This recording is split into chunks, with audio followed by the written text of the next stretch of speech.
perjalanan seorang sufi menuju makom Wahai ma'rifat. anakku yang mencari jalan cahaya, semoga Allah membuka bagimu pintu-pintu yang tersimpan di balik hijab hati. Ketahuilah olehmu bahwa dahulu ada seorang sufi yang menempuh perjalanan panjang.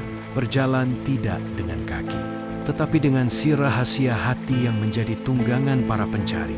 Pada permulaan suluknya, jiwanya masih kasar bagaikan batu yang belum disentuh air hujan. Nafsu amarah sering menyeret, angan-angan dunia menjeratnya, dan syahwat ucapan membuat lidahnya berat dari zikir.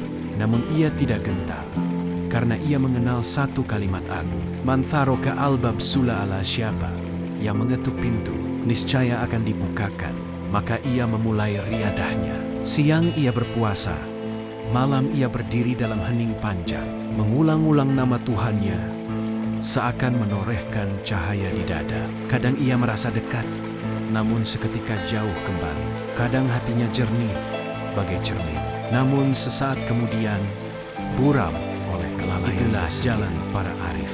Anakku naik dan turun, maju dan mundur, sebelum akhirnya teguh. Tahun-tahun berlalu seperti bayang-bayang senja. Sedikit demi sedikit debu dunia luruh dari wajah batinnya.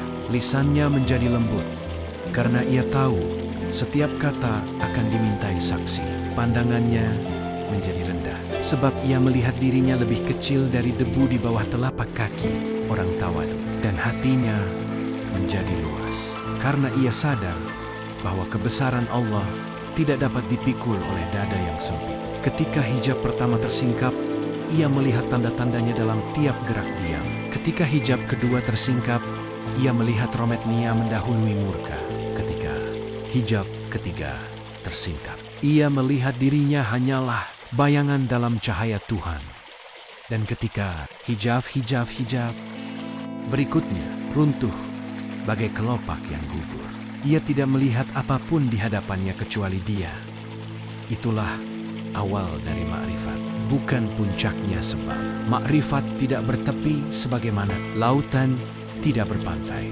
Pada suatu subuh yang sunyi, tatkala alam masih tenggelam dalam kerendahan, ia mendengar bisikan halus dari dalam dadanya.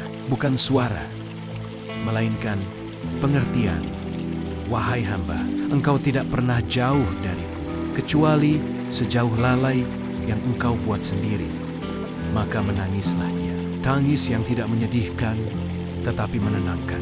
Karena untuk pertama kalinya, ia mengetahui bahwa perjalanan yang ia sangka jauh, ternyata hanya menuju pintu hatinya sendiri. Disitulah ia merasakan makrifat yang makin dalam.